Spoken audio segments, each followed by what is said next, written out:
Everybody, welcome to the first quarter of fiscal year 2021-2022 Beaufort County Transportation Committee meeting. We'll start off with roll call. Elizabeth, would you be so kind? Mr. Backer? Here. Ms. Kozak? Here. Mr. Forrest? Here. Mr. Glover? Here. Mr. Gordon? Here. Mr. McCain? Yes, ma'am. Ms. Groves Sellers? She's excused. Mr. Winslow? Here. Mr. Stroman? Here. It is typical also for us to have introductions of the guests sitting in the room. Elizabeth, will you start things off? Sure. I'm the resident maintenance engineer for SCDOT Beaufort Maintenance, Elizabeth Sager. Greg Moore, I'm the resident construction engineer for Beaufort and Jasper County for SCDOT. Jared Freitas, the Beaufort County Assistant County Administrator Engineer. Ron Bauer, County Consultants. Andrea Atkinson, Director of Transportation Engineering, Beaufort County. Brittany Fields, Beaufort County Engineering. And the person entering the room is Stephanie Rossi. Greetings. Thank you all. We do have a quorum. Will you all rise for the Pledge of Allegiance? I pledge allegiance To the flag of the United States of America and to the republic for which it stands, one nation, under God, indivisible, with liberty and justice for all. Thank you.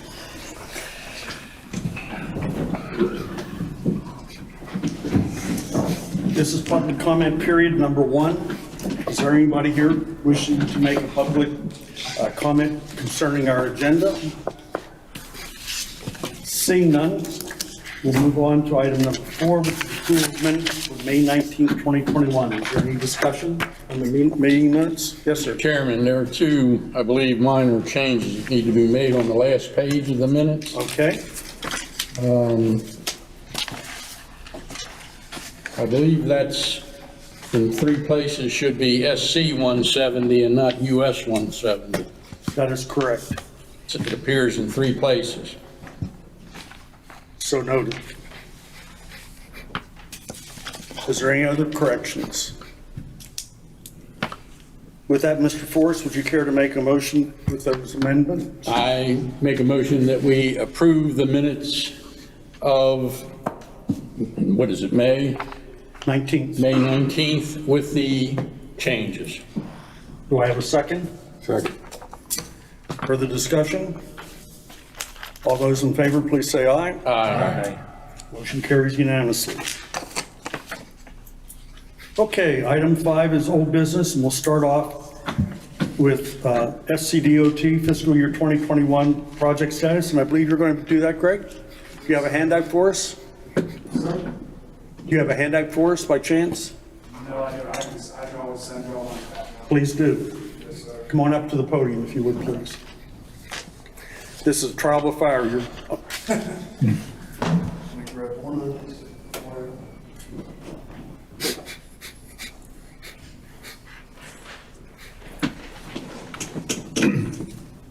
So essentially in Beaufort County right now, we've got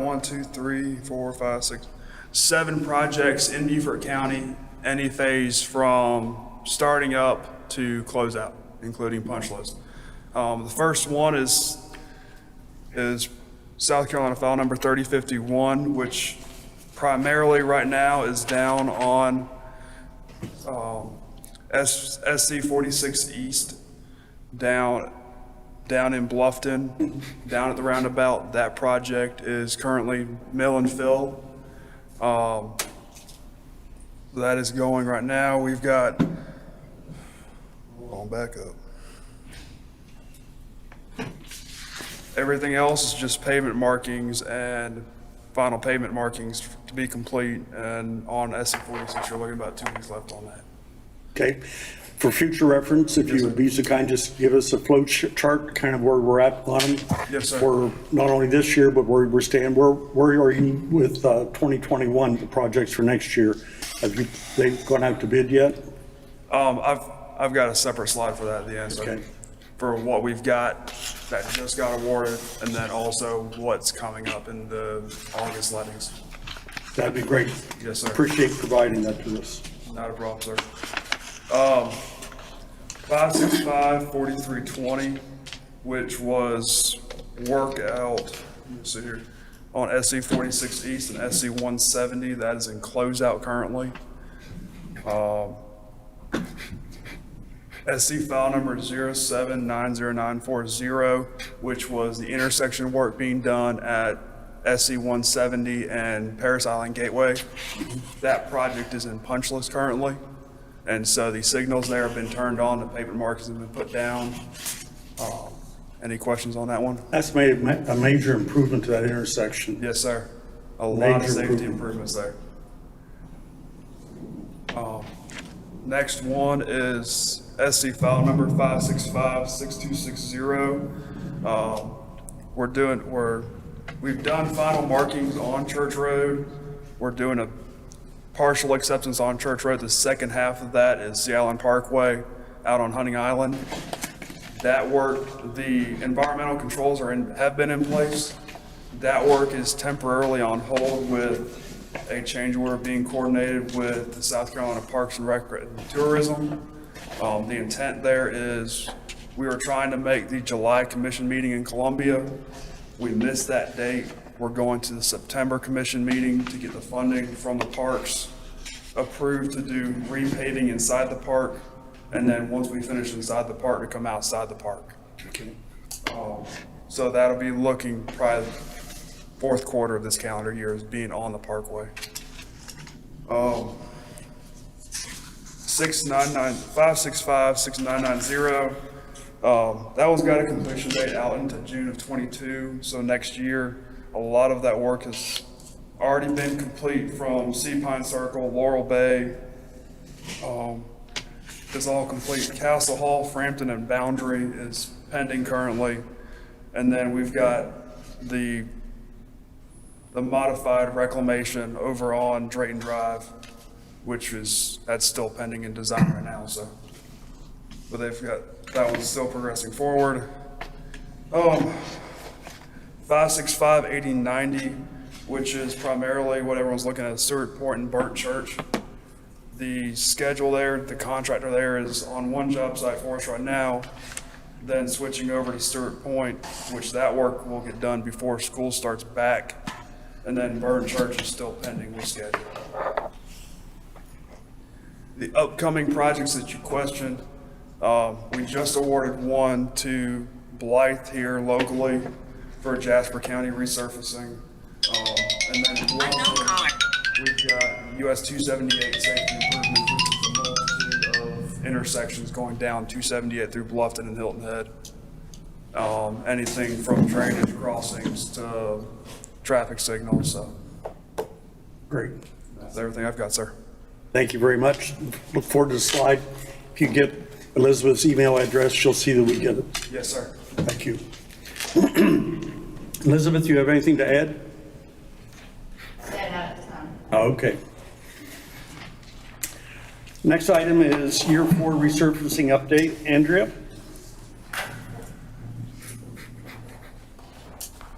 Thank you, Chairman Gordon. So year 4 resurface update, let me give you the little history first of all. The entire program is about 12 and a half miles of treatment for a total will be just over $2 million, about $2,200,000. Where it says work completed 75%, that's actually paid out amount invoice. The actual mileage completed is about 90% or 11 of the 12 and a half miles that are in this program. Remaining, we have about 1.25 miles, and as you can see, we have several roads still in Bluffton, Beaufort, and Hilton Head. Before we move on, I want to make a note about Goethe Road in Bluffton.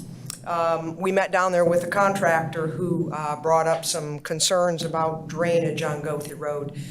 It's a road, it's very short, it's from May River to Hildebrand, or I forget what the crossroad is there, but it's a very short path. There's parallel parking on the side. There's commercial businesses on one side and residential on the other side.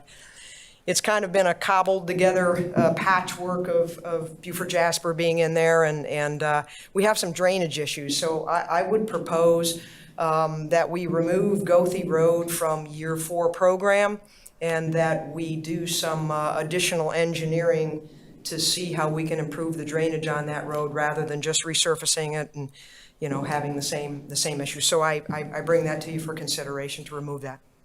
Before we move on, does anybody have any questions on that topic? We'd like to move it into year 5. Yes, Mark? Make a motion. Do I have a second? Second. Thank you, Jenny. Further discussion? Yes?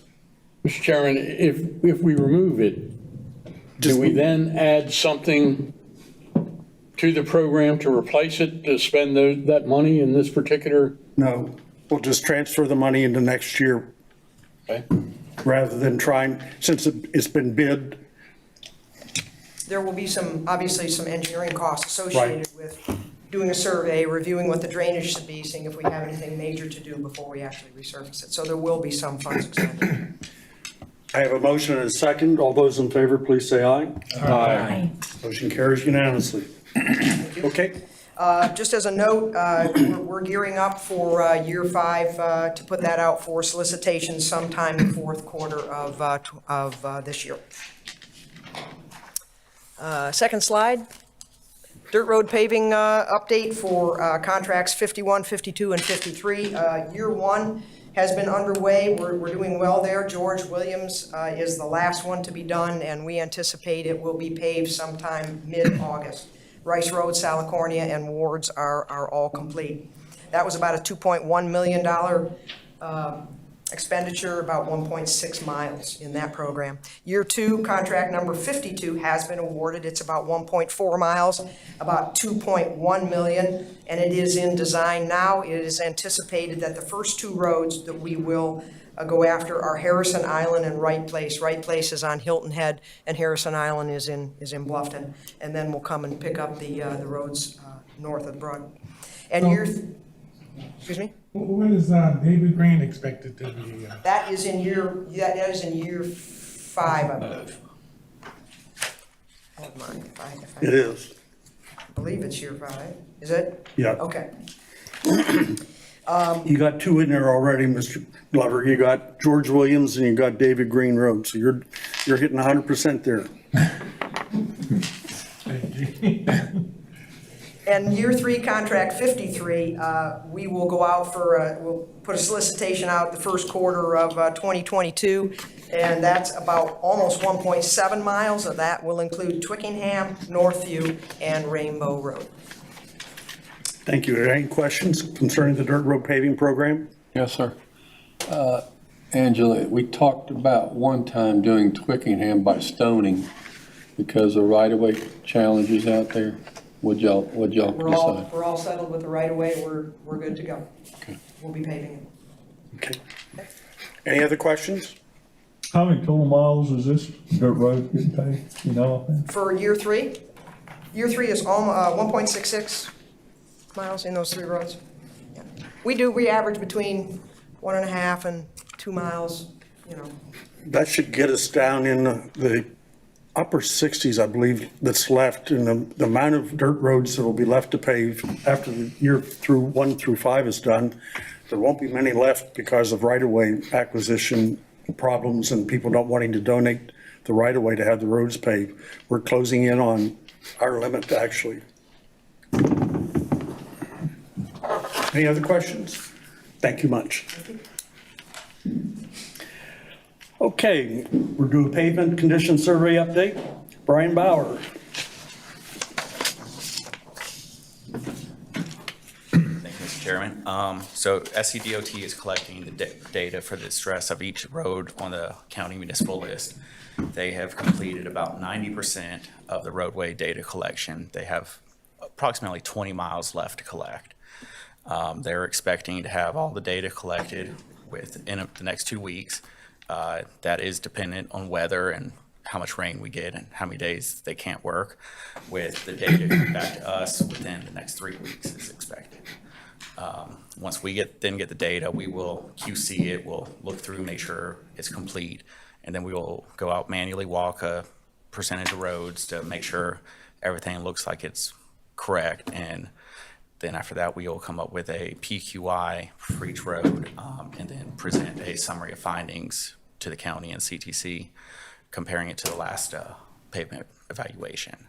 And then we'll go from there, working with the county and CTC to come up with prioritized list and a 5-year plan after that, so. One of the things that Jared and I had lengthy discussion on is concerning the 5-year plan. Not only are we expecting from you to have the 5-year plan, but the precise road recommendations, the paving recommendations. And so if it's 125 pounds or whatever, mill and fill or whatever is being done on the road, that be provided. And we will be able to then have it checked in the future as we go in the future years. So, After last meeting we had, I think we've gone back and discussed that, so I think we're all set for that, so. okay, that's good. Any questions of the board? So when's the, did I miss it? Did you say when the anticipated delivery of the product is? Of the final product, no, I didn't. That's going to be dependent on when we get the data from DOT. So once we get the data, we can probably have a better estimate of when we'll do the final deliverable. Okay. Any other questions? Thank you very much, Brian. Mr. Stroman, I'm going to put you on the barrel here for just a second. I'd like for you to share, as you all know, we had many issues with Big Estate and challenges with Big Estate. And very rarely do we hear the good news that come out of it, and that's what I'd like for you to share is the good news. Well, let's listen to it. Let's see whether it's good news or not.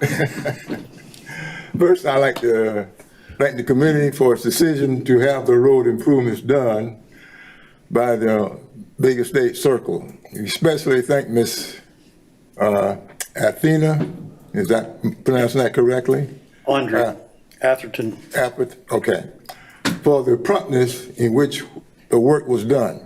I did go out and look at the road after they did some improvement on it. And I received an email from one of the ladies out there to express the appreciation of the resident of that community. Again, she says, thanks a lot. And they'll be looking for in 2 years to see the circle completed. Well, all things in time. All things in time. The good news is that's the $45,000 expenditure we approved at our last meeting, and at least it quelled some of the issues was the people on Big Estate were facing. Next item, SC 170 update. Jared.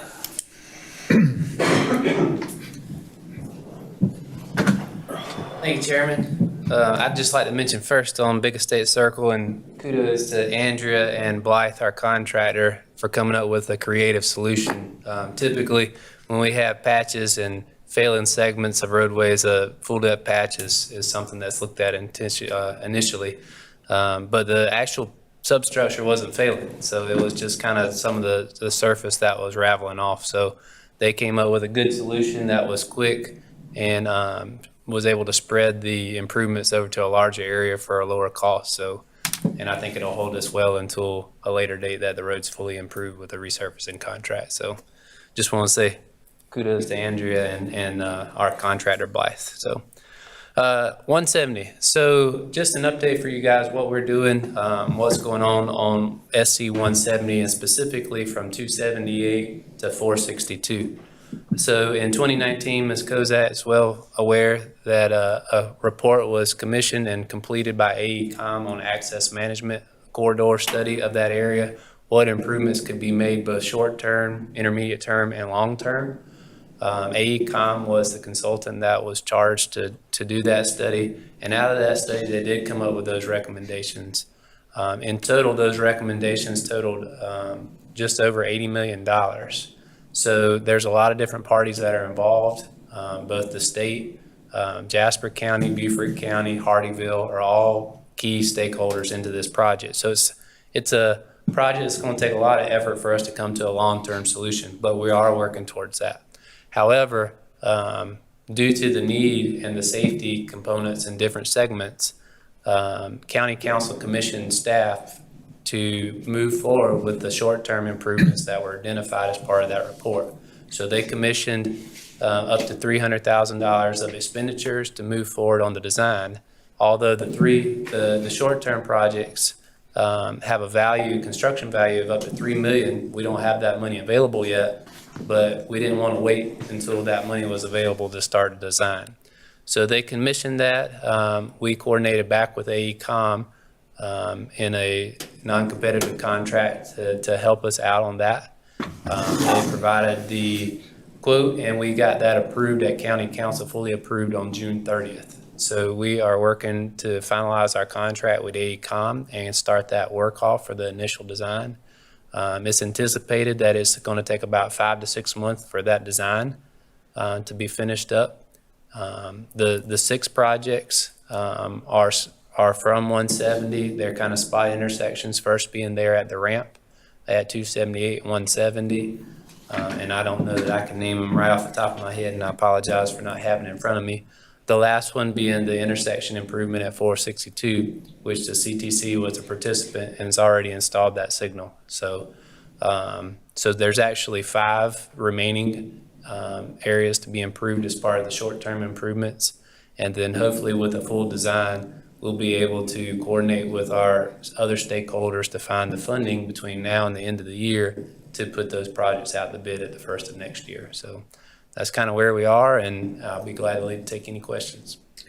Jared, as a kind of a follow-up, I would like to, as you and I have talked, sometime probably in the September time period, I'd like to arrange a meeting with Michael Black, Elizabeth, you and me, to sit down and talk about next fiscal year and the dollars that you've talked about, Elizabeth, for the resurfacing of that intersection. And maybe we can collaborate pulling funds from DOT as well as the funds we're getting from Jasper County and Beaufort County to really make a big impact on that wild intersection. Yeah, absolutely. I think that's a great idea. If we can set something up with DOT. Is there any possibility of getting private sector funding? For instance, the emergency room of the hospital and so on, who really will benefit? Yeah, that hasn't been explored yet. It's something we can definitely look at. We do get private sector funds through impact fees. Right. But those that are already developed that are contributing traffic, that would be helpful. So, I mean, it's something we can look at, but we haven't explored that quite yet. As I recall, Jenny, the intersection there close where the hospital is, DOT took a very strong stance and said they would not make any changes to the signals. Yeah, but there are other, there were other recommendations. Possibilities with Yeah. the clickers. Yeah, and so I was just wondering if the hospital, because it would benefit them Absolutely. in safety terms and customer service, so that was my thought. Definitely explore it for sure. That's a good idea. Sounds like a good idea. Any further discussion? John? Let me know when you have that meeting. Sure. When you discuss it. Sure. Thank you. All right. Thank you. All right, thank you.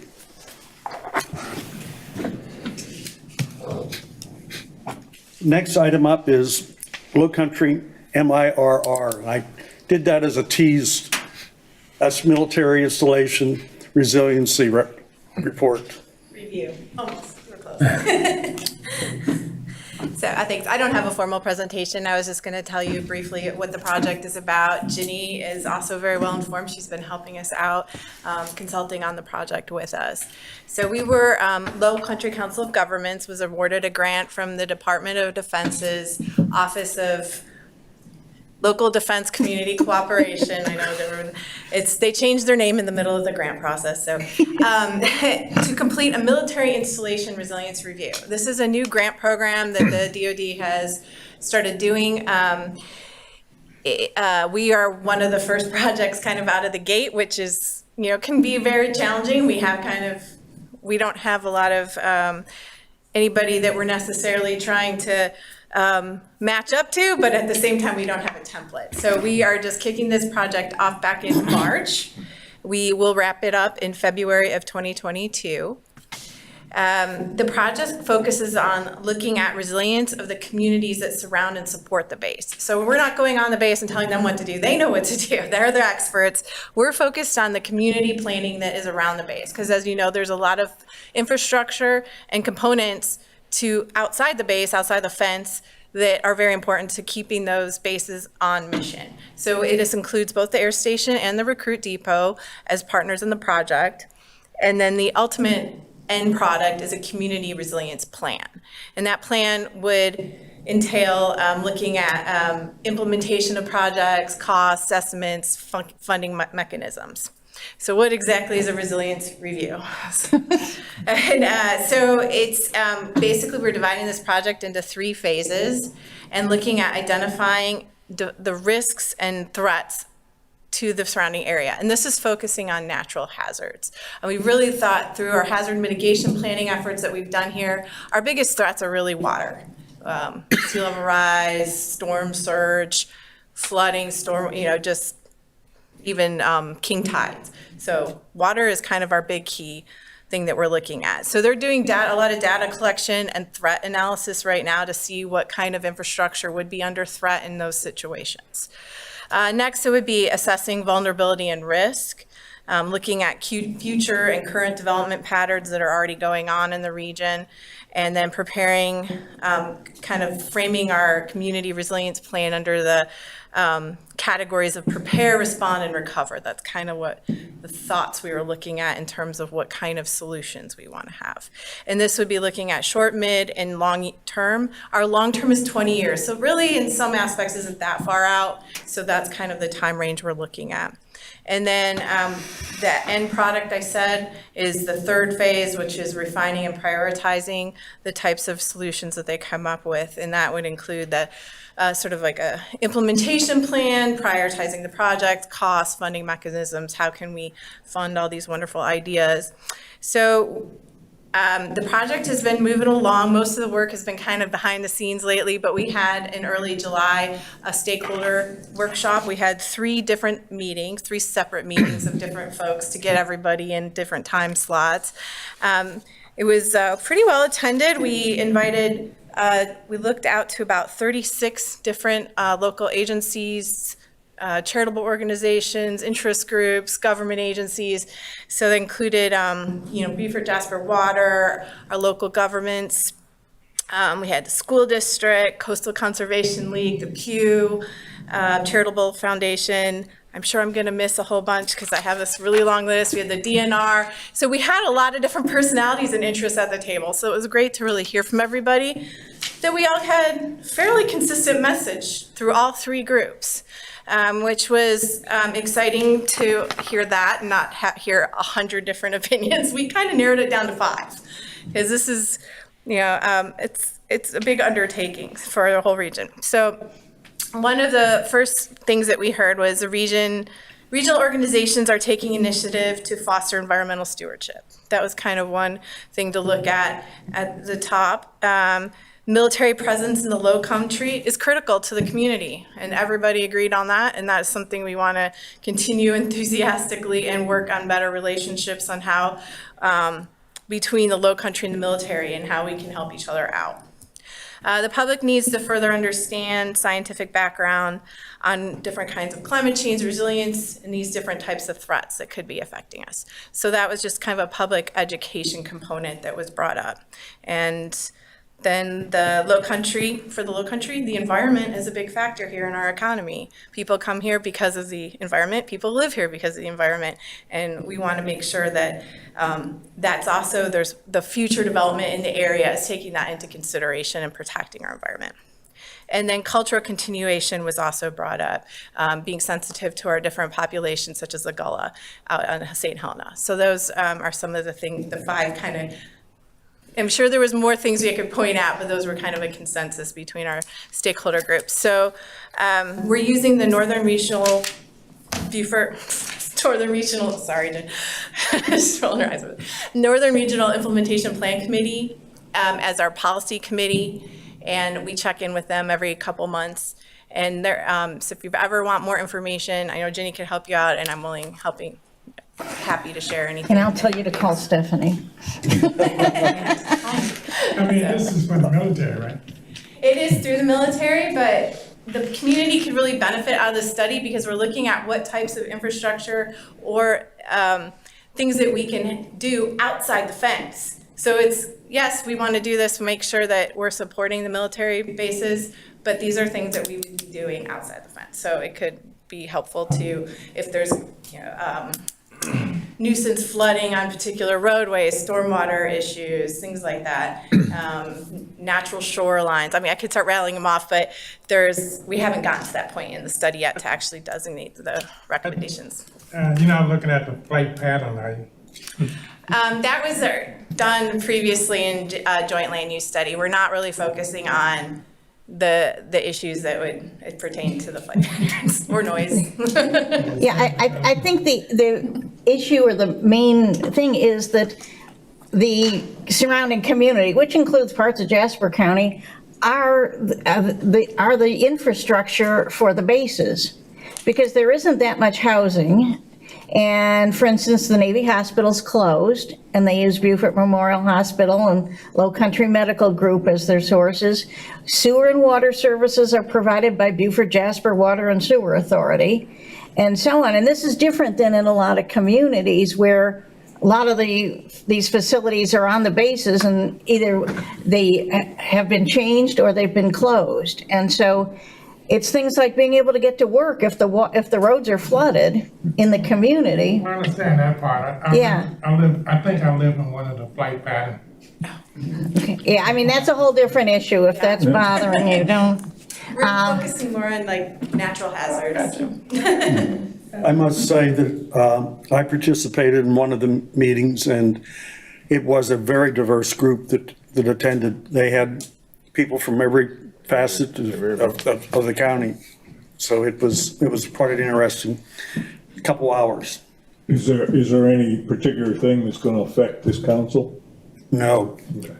Big thing is wanted you to be aware of what's going on outside of our purview, number one, and number two, that it will have effect long-term on us because of roads that might need to be raised and how the funding will be, what maybe we'll be raising roads. So with dollars, rather on the state dollars, rather than resurfacing them. Don't know that. Don't know where the funds are going to come from. Yeah, the military has some funding sources as well. Yes, Craig? I didn't write it down, so I'm going to ask this question. You started off. Who did you say is funding this, please? It's through the Department of Defense, their Office of Local Defense Community. DOD is funding this. Yes. 90%. Beaufort County, the city of Beaufort, and the town of Port Royal are providing 10% together. As matching funds. Yeah, but only 10%. It's DOD. It's the driver. But they do not actually get all that involved in the work. They're more concerned with the administrative details, like getting your Project report on. Yeah, there's currently 11 other projects in the country, and they just put out a call for more. So. Thank you. Thank you much. Item H. I'm going to kick this off a little bit. You know, some of you were part and party about 6 years ago in February when we sat at a retreat. And I looked around and I saw faces going different directions and ideas being different. But we came together and realized that we wanted to come up with a plan for our road network and how we were going to take this big elephant and start biting it one bite at a time and come up with the help of FNME, come up with their first 5-year plan. And I was discussing with Rob McPhee the other day, and he was surprised how well we pulled that off in the very beginning. And I said to him, I think we're at the cusp of doing something, the next step. And it's something which isn't necessarily being initiated, it is being initiated by us, but it's also being forced upon us, and that means it's being forced upon us by DOT.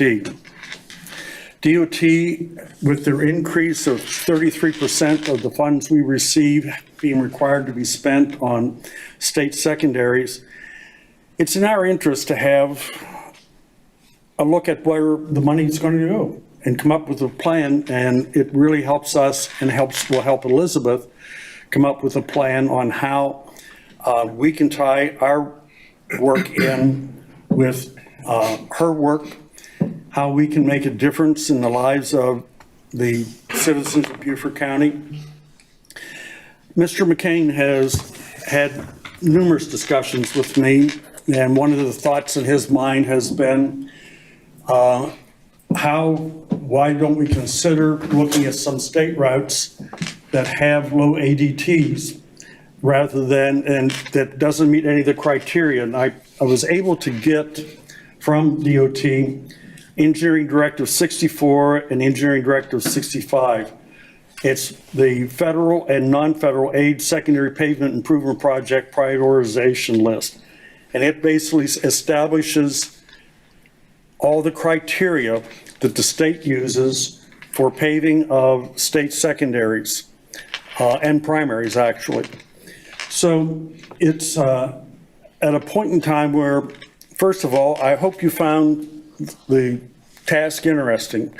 I know that I looked at my district, and I have very few roads in my district that, other than 278, 46, Buck Island, and a couple more, I don't have any really big secondaries to be taken care of in my district, very few anyways. And I know that talking to Craig Forsey has some of the same similar issues with his. I know talking to Jenny that I have lots of Port Royal and Beaufort were basically, all the routes were built for them, for the community, because they are state routes. Majorities are in those communities are state routes. So I'm opening up for comments, discussion. Would like to hear any things that you found out during your exploring your district. Jenny, I know you had. Okay, first of all, I have to apologize for being so enthusiastic about it. This is the sort of thing I really like doing, and in fact, I was involved with SCDOT, with the chief planner, and I put together a very complex version of this for the larger projects like widenings and bridges, because Federal Highways is very adamant that they're trying to take the politics out of expenditures of money on transportation. Because formerly, I guess all through the US, it was more like, who complained the most got the most money. And they wanted decisions to be made on a, more of a quantitative version. And so you can, we added weighting and so on, so we could actually look at a project and say, okay, this one has a higher priority. So anyhow, as I say, I'm really enthusiastic about this, and I was quite interested. I had 160 possibilities in my district, because it's District 4, which is basically Mossy Oaks in Beaufort, and then the original part of Port Royal, and not much of the, in fact, I don't think any of the most recently annexed. And most of this area was built in between 1946 and about 1960. It was built up originally as a VA subdivision, Veterans Administration funding. I actually have one of these houses that was built in 47. And so the roads are very narrow. They're meant for city streets. And I've lived there for almost 30 years. So I know that there is a current problem, but I didn't realize until I went through streets that I actually didn't realize were part of the problem. Thanks to Google Maps and Google Earth, people have been apprised, people who live on Hilton Head and Ladies Island and Bluffton and all over, who work at Beaufort Memorial Hospital, who work at Technical College of the Low Country, have learned that they can cut through the neighborhoods on little two-lane, no curb streets that are state roads, because they were built, back when the original growth was happening.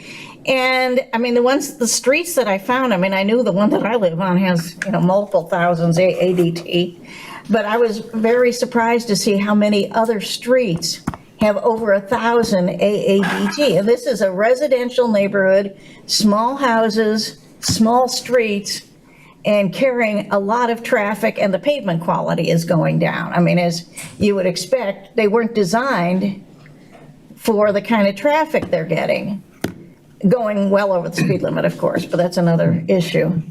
And it occurred to me that I'm sure other areas, Bluffton would probably have some issues like this, where, we might want to think about how are we going to handle where streets that were designed and built and have been repaved over the years for the purpose of, a couple hundred cars a day, all people who live there, basically, and of course FedEx and the various other delivery services, and determine how we're going to handle that, because the pavement quality is going to go down every year, I'm sure, just because of the, but anyhow, as I say, it was kind of an exciting thing to, learn something that, even though I live there, I didn't notice, even though I thought I was pretty observant. So that just shows that, there's excitement to be had doing a chart. One of the things, again, I'll go back and as a refresher, when we look at the dollar expenditure that we will be required to spend this year will be roughly $850,000. And I'll save my other comments at the payout to SCDOT about that, and we'll have a little bit more dialogue. Mark, I'd like to have you make your thoughts known. First of all, page 2 of the presented materials is incorrect. I submitted an update on Monday. It's not the material that I submitted. Okay. State Highway Department Commissioner or Secretary of Transportation has a goal, CTCs, to do secondary roads.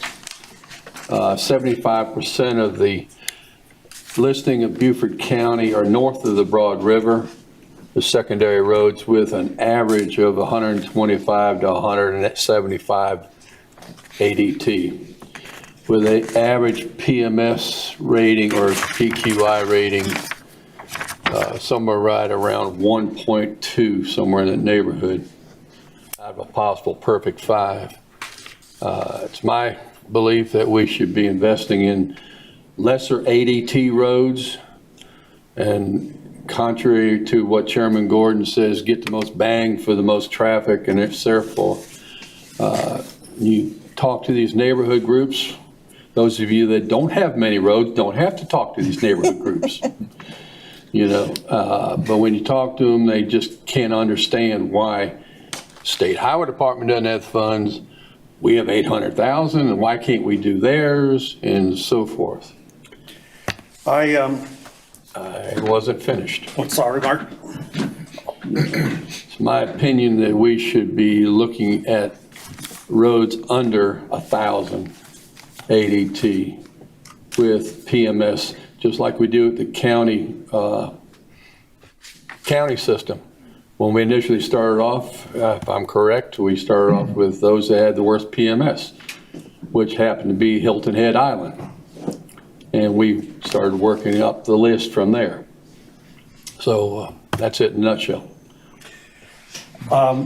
Hearing Mark's comments, I was in a meeting a few weeks back with the former Director of Pavement Design for SCDOT. And during that conversation, one of the topics he brought up was called scrub seal.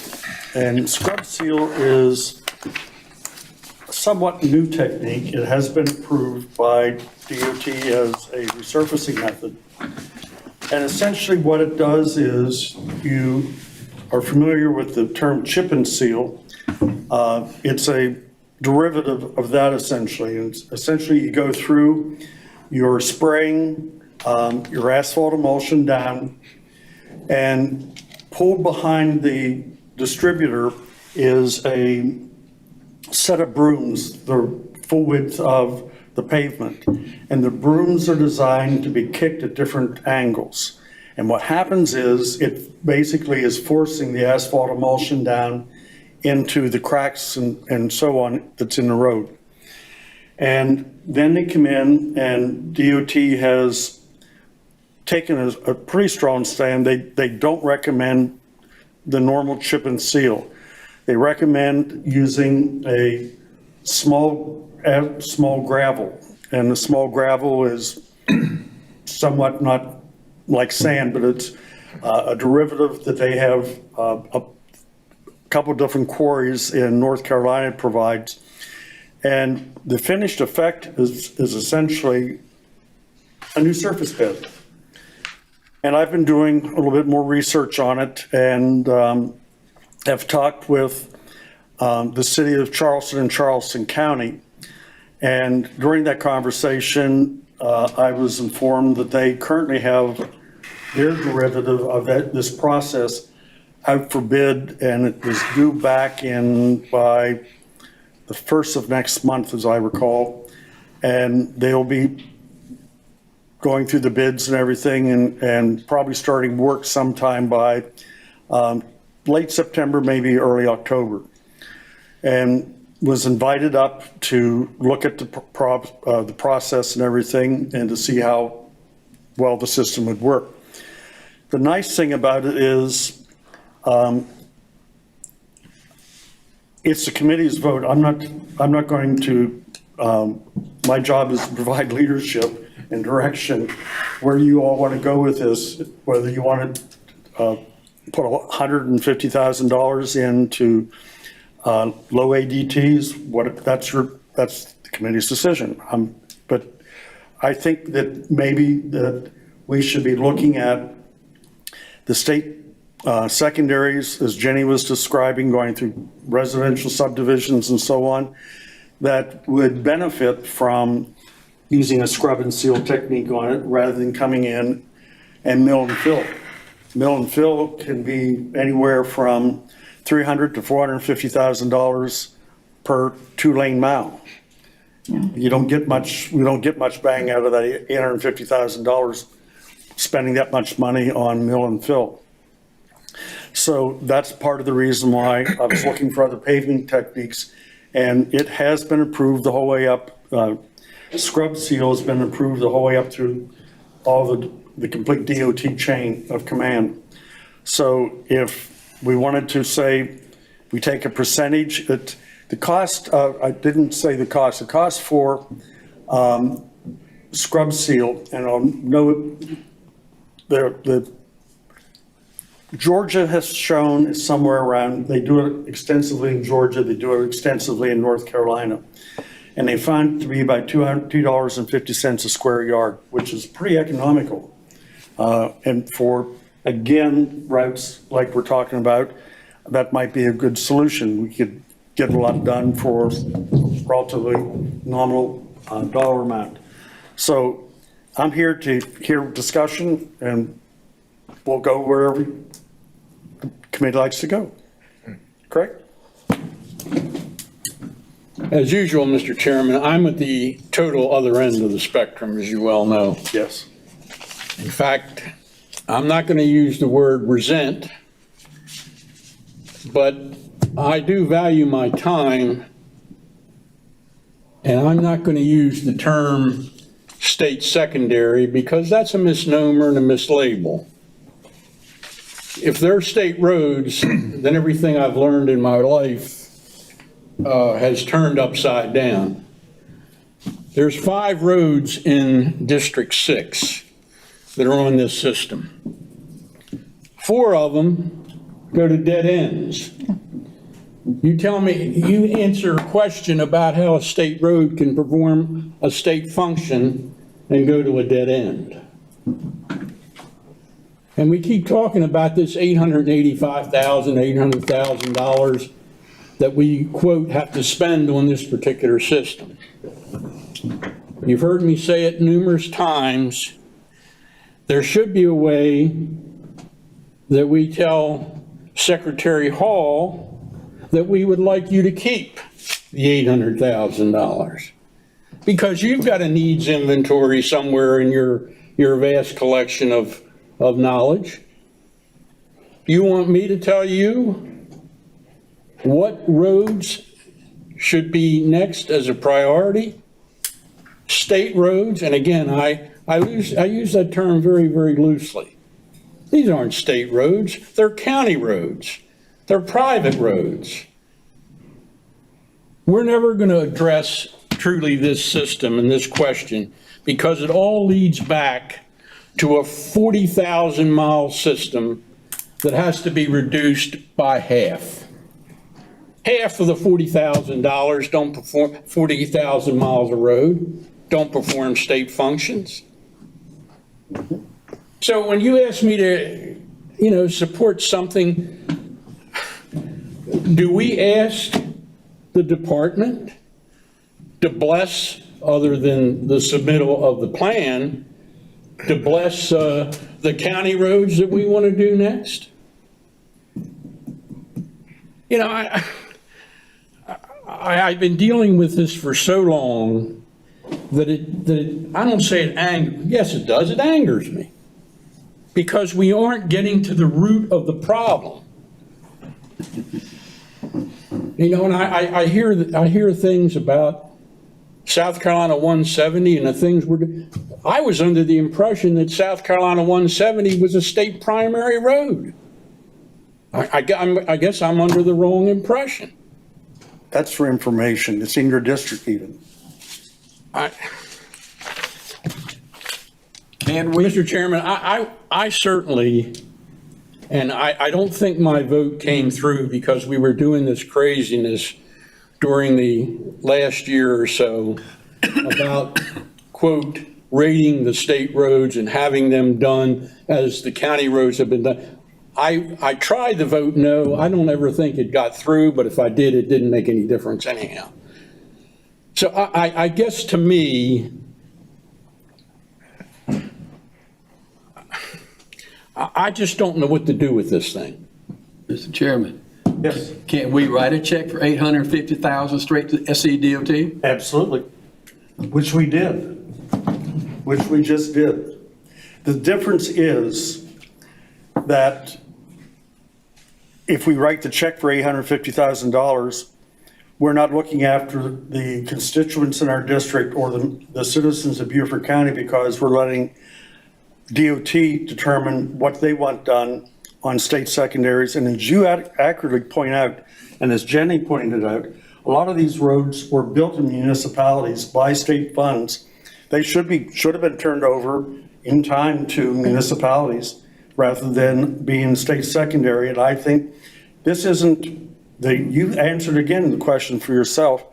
This wasn't our decision. It was the state legislature that passed the laws. They wrote the laws and said this is the way it's to be done. So changing the way the law is written isn't in our purview. That's not something we can do.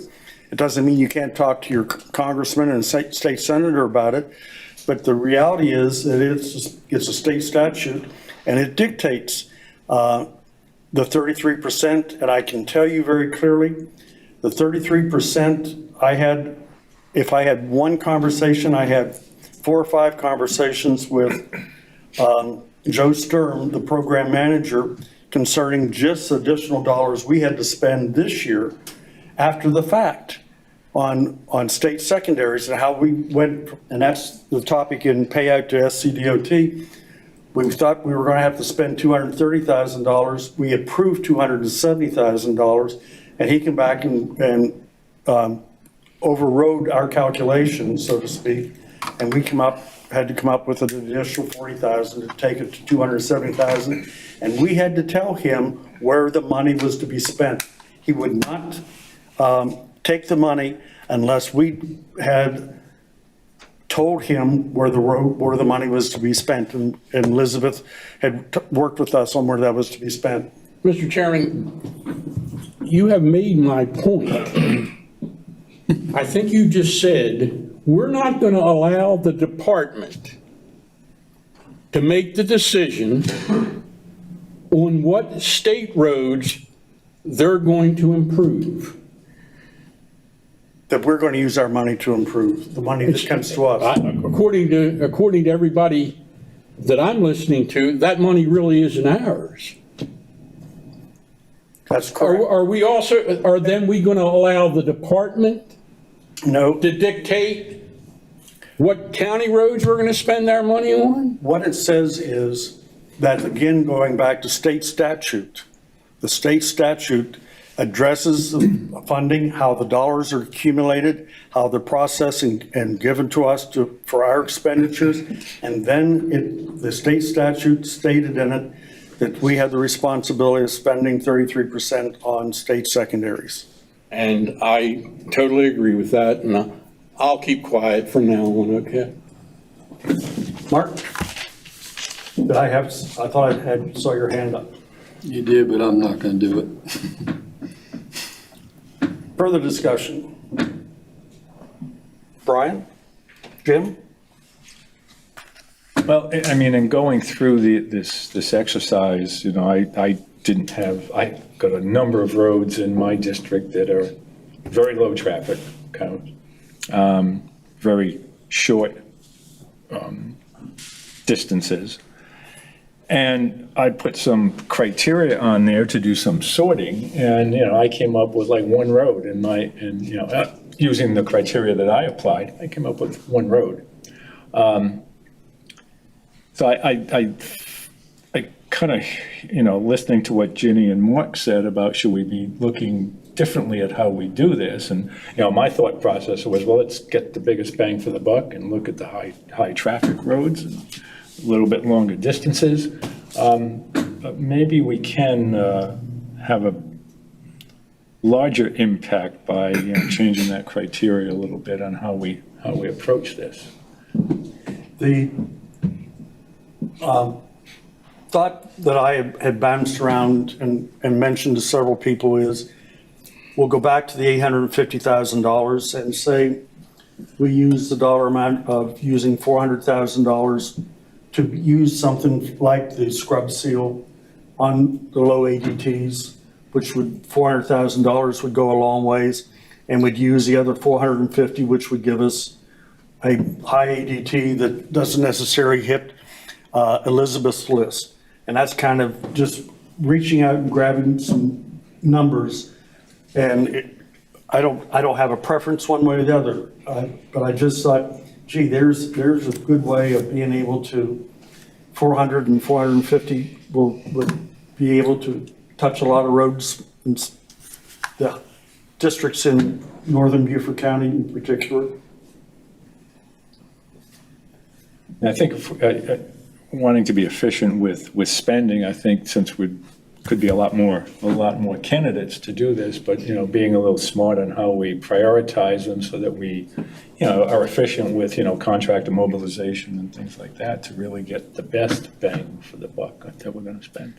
That's absolutely correct. Yeah, because there's a social component. If you're improving the quality of life for residents of Beaufort County, I mean, that sounds kind of, you know, cliche-ish, but it's true. I mean, we're not just doing this to improve the quality of pavement, but to improve life and travel abilities and so on, and being able to get to jobs. Make a motion, we defer the discussion until after we have the opportunity to field investigate the scrub seal in person. That's the deal. Do I have a second? More conversation on that, if you don't mind. Yeah. Most of that kind of stuff is just a Band-Aid. Yeah. And The thing that it looks pretty for a few days until the amount of traffic wears it off. they made the comment, and I was very cautious about it, and that's why I didn't cast a vote one way or the other on it. The bottom line is that DOT has recommended it, and they have found, particularly on, if the roadbed is good, and it's a low-volume road, that it has a Well, that's what it's there for, to keep the water penetrating into the Precisely. into the stone. Precisely. But it is still Band-Aid. Elizabeth, do you know of any locations that have done that practice in this district?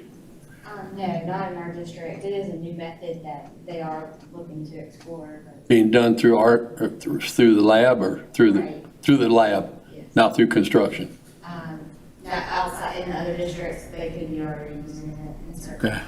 Georgia has used it. There's a big difference between it being done by the lab and being done by construction. Georgia has done it. Answer on that. Okay. Georgia has been doing it for somewhere around 10 years, and North Carolina has been doing it about the same length of time. Yes, Jared? I have just something to offer for consideration, and it's not to the scrub seal specifically, but just for your discussion.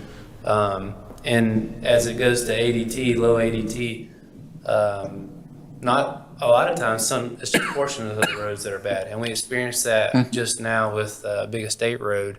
And maybe that's another alternative to look at. We looked at maybe doing full depth patch, but that was an expensive alternative. But for $70,000 or $75,000, we addressed almost 2.5 miles of road to make portions of a road better, so the overall road is in a more acceptable condition. So we didn't pave everything, but that condition, regardless whether there was a future paving project coming on Big Estate Road, would keep that road in a better working condition for a pretty substantial time. So just another thought process for you guys to consider. Thank you. Craig, are we gonna get this money every year for the secondary road? I fully expect it to go up higher, actually, next year. We haven't had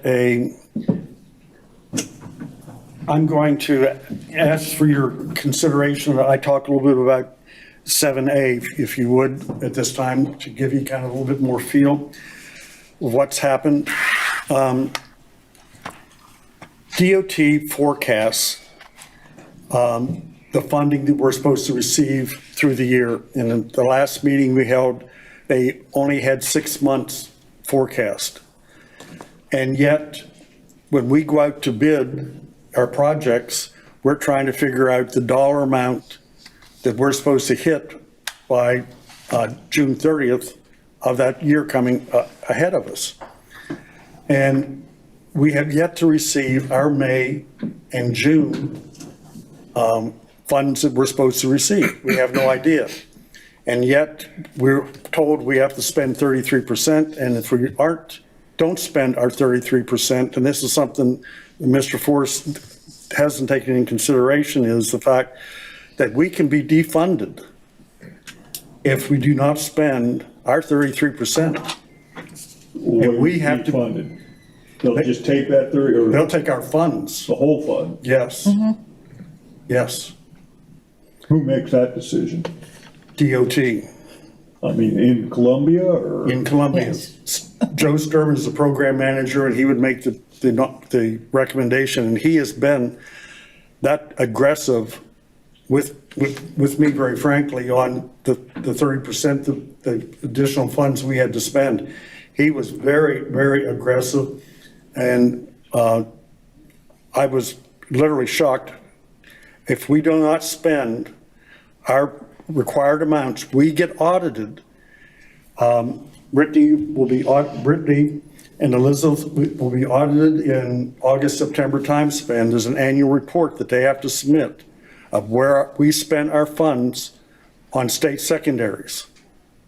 So if we fail to do such, we put ourselves in jeopardy of not being funded. But they don't set the criteria. That's why, that's what we're supposed to be doing, setting the criteria. And that's good, because we're Correct. We're here. We're more aware of what's going on in our districts than somebody in Columbia. Precisely. Mr. Chairman, if we can't come to agreement on the low ADT roads, maybe we ought to just buy out an intersection signal system somewhere. Could be done. It's really the committee's choice of where the money is spent. Where you got a signal project coming up, just knock it out right there. Greatest need. There's also the whole thing about people. And our representatives, we're representing council members. And I think if there's one big project, one place, and nobody else gets anything, I think they might want to replace everybody on the committee.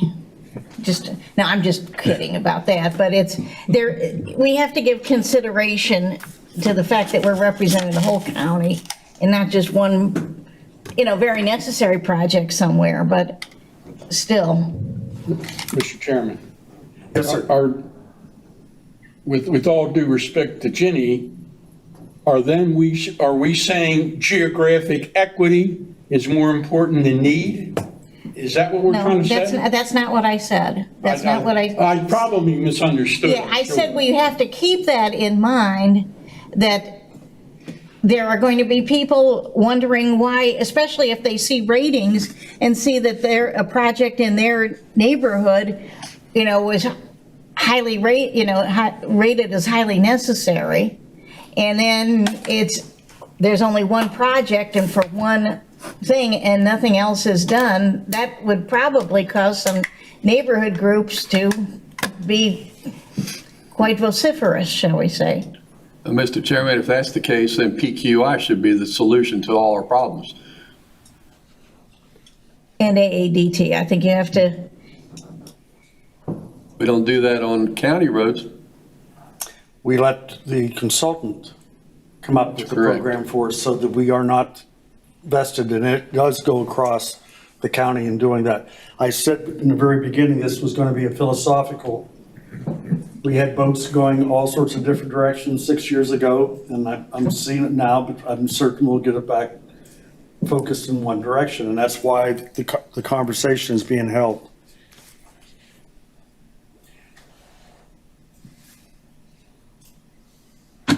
Thoughts? Any additional thoughts?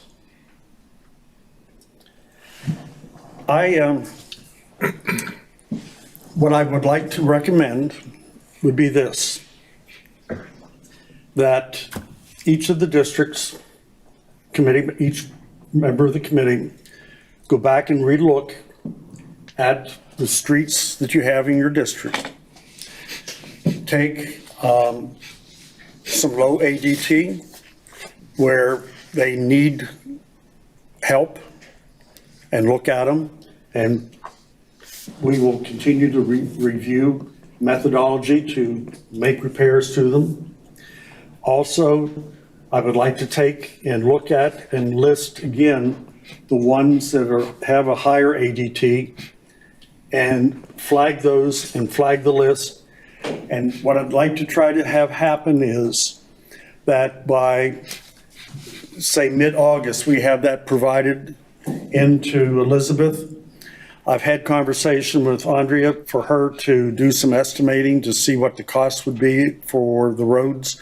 And by doing that, by our next meeting in September, we would be able to have a way of looking at costs and then maybe coming up with the projects we would like to pick for this coming year to have bid. Does that sound like a way to go? Call for a rule of order. I have a motion on the floor.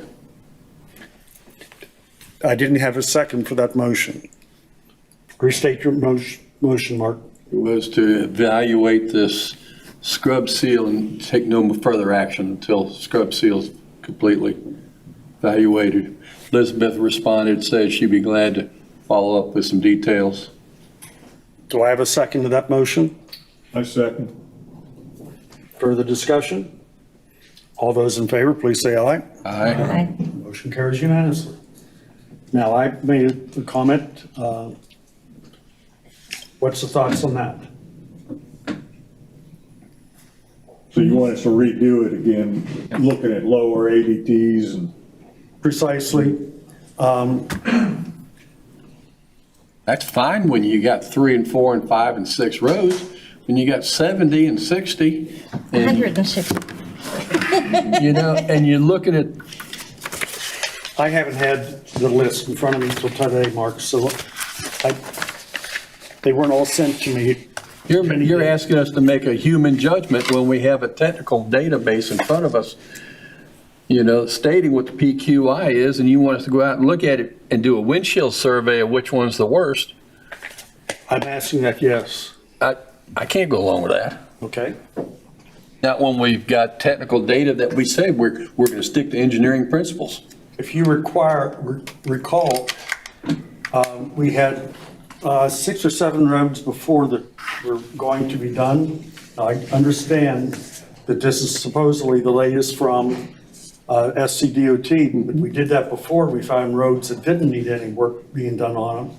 It was like half a dozen or so. That's why the relook is, I thought, would be important. If you have 6 or 7 roads, it's not bad. But you're going to ask me to ride that many roads physically? I have a life outside of the CTC to do.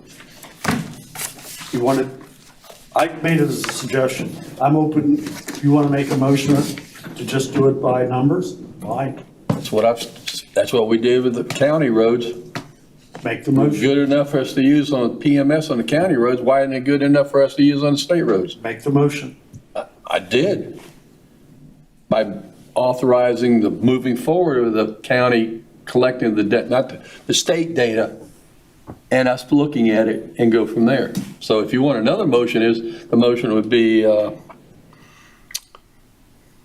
CTC should utilize the technical engineering data provided by the SCDOT for all decision-making, using PQI as the primary objective in funding all secondary highway department funds, State Department of Transportation funds for annual allocations.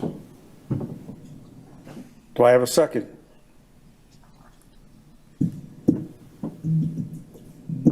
Okay, I withdraw the motion.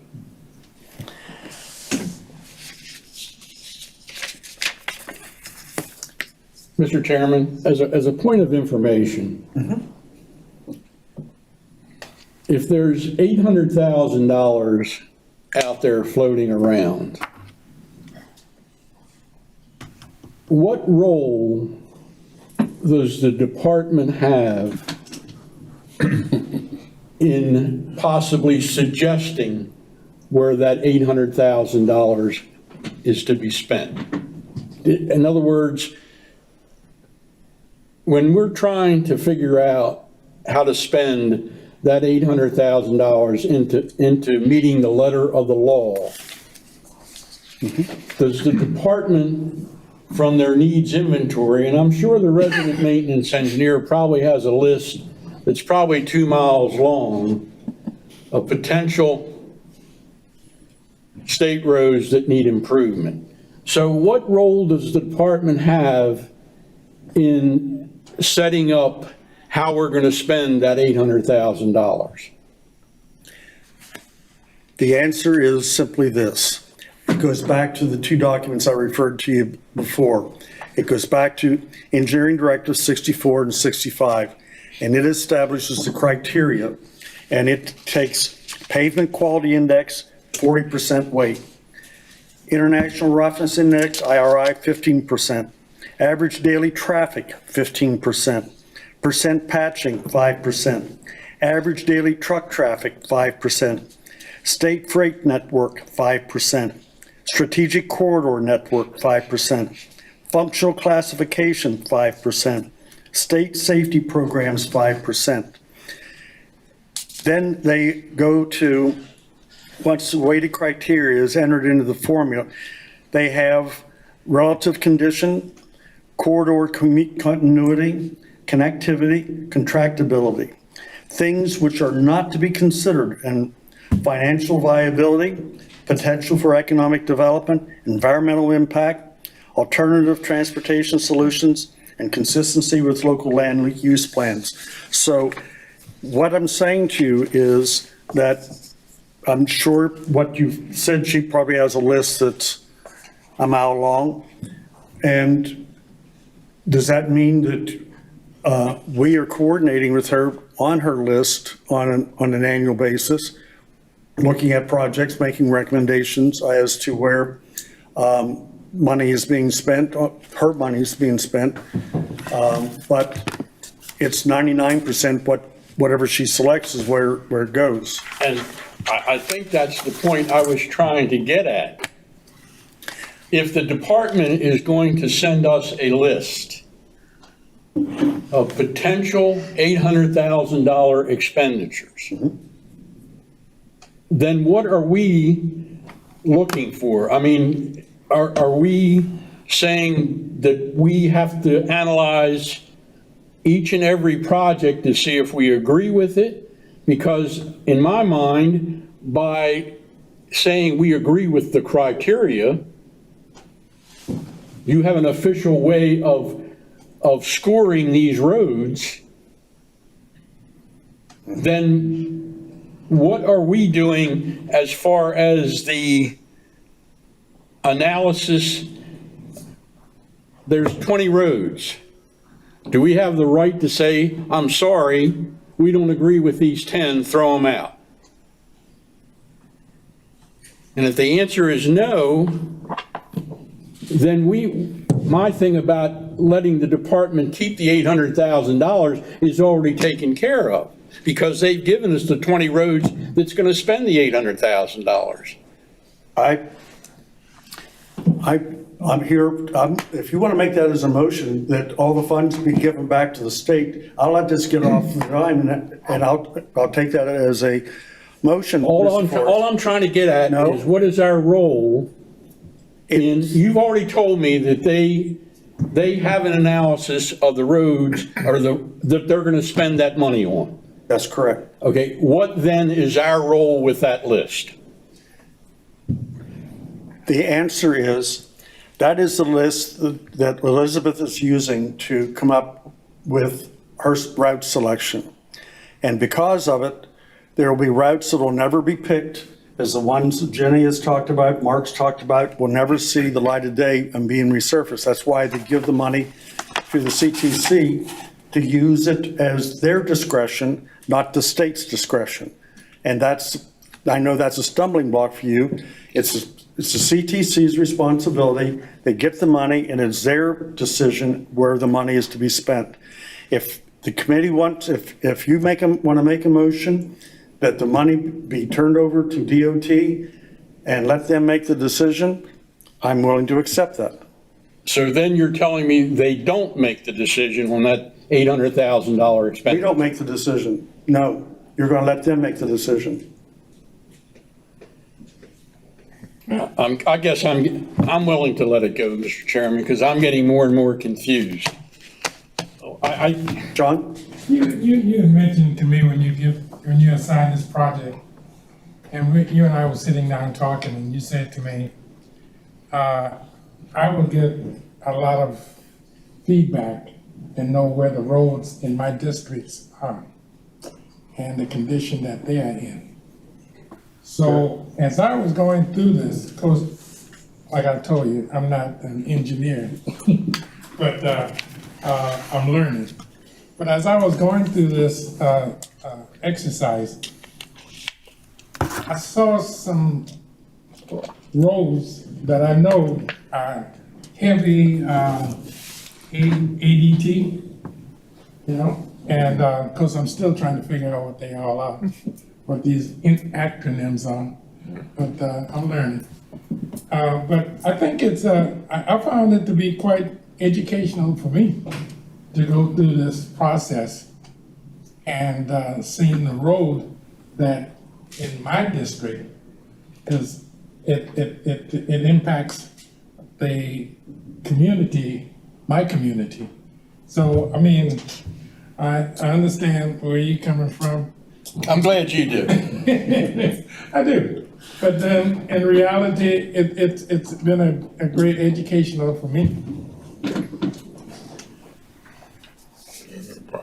Again, what I mentioned previously was that you could take your list, work through your list, make selections both of high ADT as well as and PQI that needed it.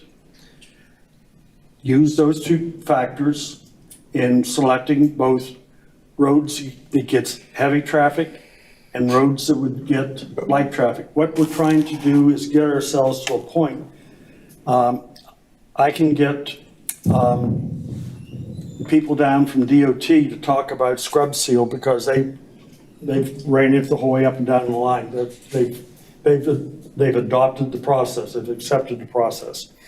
So, and I can probably get. I would also encourage you to Google scrub seal and learn a little bit about the process. And by our next meeting, I know that I'll have the minimum, the specs from Charleston County. They're supposed to send them to me. But if we have by mid-April or mid-August, the roads that you want in your district, we can get some dollars put together to look at where the dollars will be spent so that our September meeting, we can sit down and we can make a list by district, not horse trade, so to speak, but where the roads, where the dollars need to be spent in your district. Does that sound like a reasonable approach? I like that one better. I see heads nodding. Okay, would someone care to form that in a motion for me? Jim? That we conduct another review of the engineering information that we have for our districts and look at it in terms of both high and low ADTs, and also, put consideration on it for PQI, and come up with a priority list of recommended roads for improvement in our individual districts. And have that by Mid-August to Elizabeth. Do I have a second? Second. All right. All those in favor, please say aye. Discussion. Discussion. It's gotta be a threshold for PQI. Because you're gonna get 0.19s, or you're gonna get what'd you say before? You had an ADT threshold of something before, 2,000, 5,000? It came back down to, I think, 3,500. 3,500. We want to reduce that to 2,500.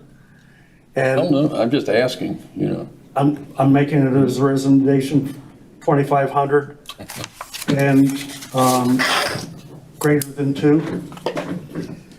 Less than 2. Less than 2. EDP 2,500, Yeah, PQI less than 2. right. And PQI? Pavement quality. No, I know what, but what is the number? Oh, 2. Less than or equal to 2. I'm proud to announce that District 2 has no roads that qualify for that standing out of approximately 75 roads. District 8 has none. Mr. Chairman, are we still in discussion or was the vote taken? No, in discussion.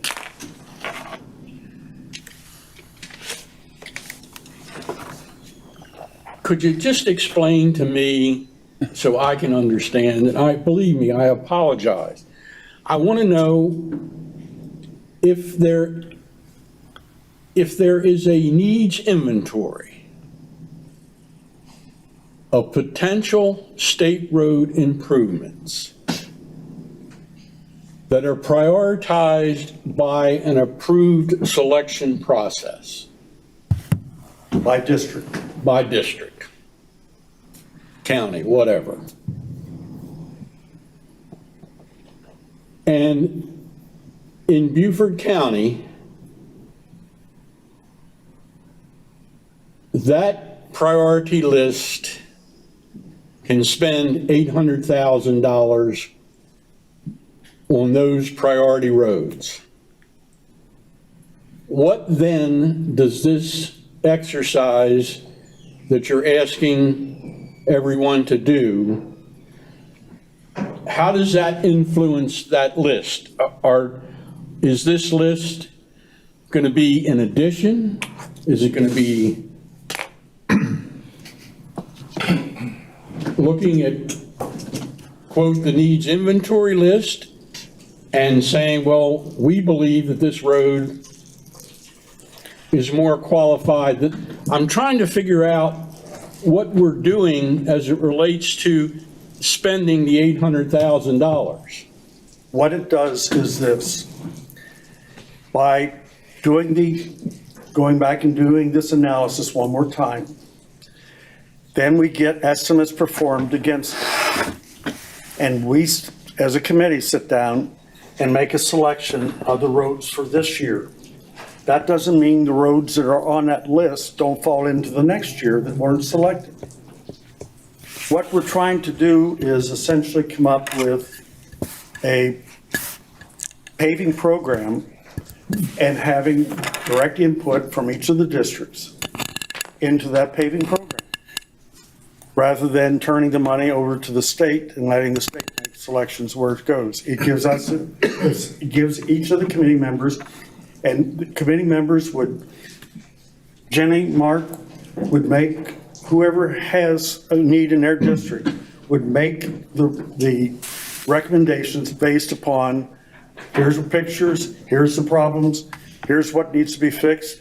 Andrea will have done the quick estimates on them, and then we can go through the list and select the ones for equaling dollar amount $850,000 for this fiscal year, as well as, and this is what was said last meeting, the last time this project was discussed. Then we go ahead and put roads that were selected, weren't selected, and looked at them for the next year. So we are essentially basing a need-based program how to expend our funds in future years. Well, then what role does the department have in providing input to that analysis? They were the ones that did the PQI. And they're the roads that theoretically should be improved next.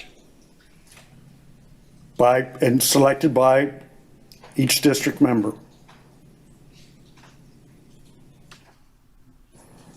We were the ones that pushed DOT to get our PQI done. They have completed the complete PQI of all the state secondaries in the state as of 2020. Everything is caught up. They've completed the program. State secondaries are done. They do in-house state primaries and interstate. Okay, so they agreed to do it. They've done it. They're providing a list of roads to spend that money. What, again, suppose our analysis doesn't include any or all of those roads? Again, it goes back to the criteria that we were just discussing. It's based upon ADT and PQI. Thank you. Further discussion? We have a motion and a second on the floor. All those in favor, please say aye. Aye. Those opposed? No. Motion carries. It's kind of like the Miss America contest. You start with, like, what, 52 people, and you get it down to one. And so this is, we start with probably all the districts put together, there's well over 1,000. Correct. And we've got to get it down to $800,000 worth. And it gives us the priority of establishing what you Yeah. want in your districts. Yeah, because I mean, there's too many, obviously, you can't do them all. So what DOT is saying is you counties all over the, all 46 counties, sit down and determine which of these, say, 1,000 projects, which maybe 6 or something, you recommend doing the next year. Thank you. Under new business, Jasper County Council workshop was moved to 9 August, I believe, Monday, 9 August at 5:30. Essentially, Jared, myself, and Stu Rodman will be going to Jasper County. We've got a verbal commitment for $1 million for use on 170. And basically that will be an evening where we are there to support them kicking in out of their road tax $1 million for our 170 work. That's number 6. Number 7, Treasurer's Report. You've heard my comments about the payout to DOT. Bi-monthly report. Jim?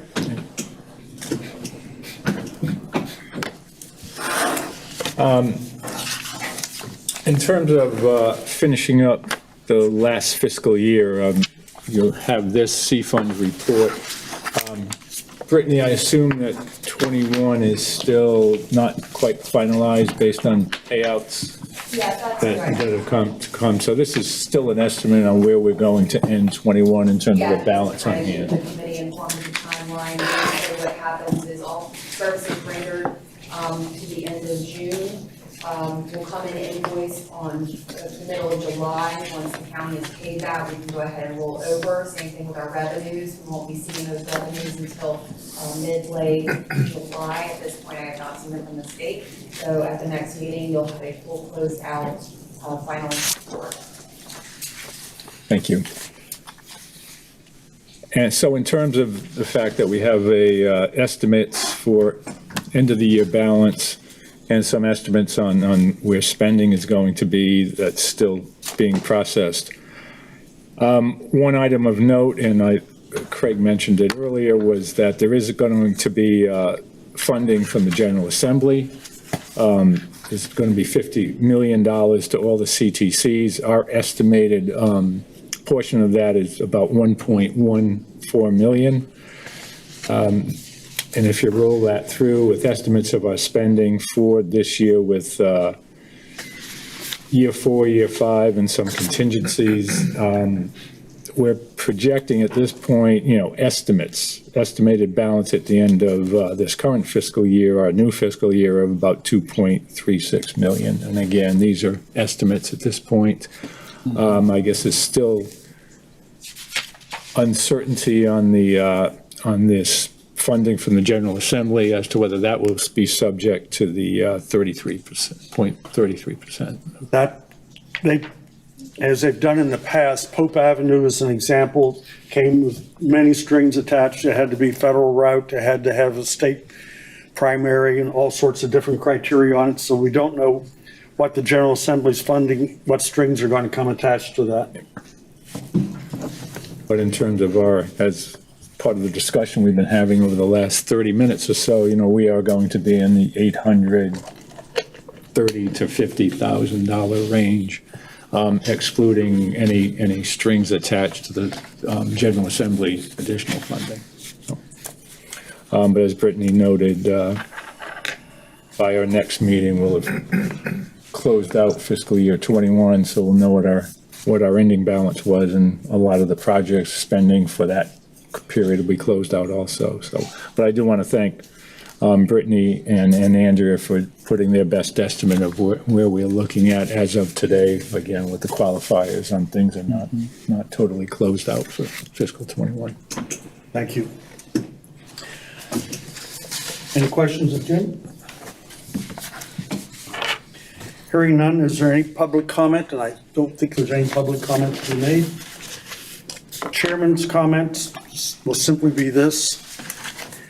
I started the discussion concerning the state secondary with full vision that I know that there are many different views. I ask that everybody respect each other's views, and we are here to serve the community with our time and effort.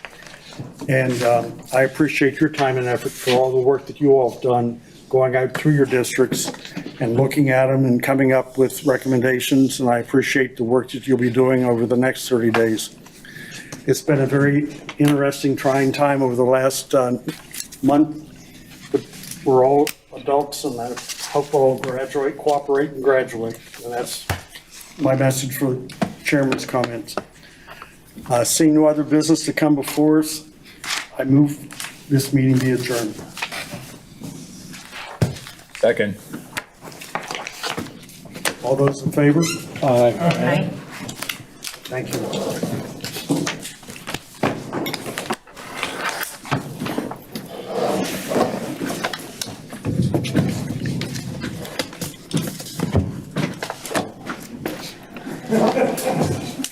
Do you have your card? Yes, sir. Thank you. Pleasure.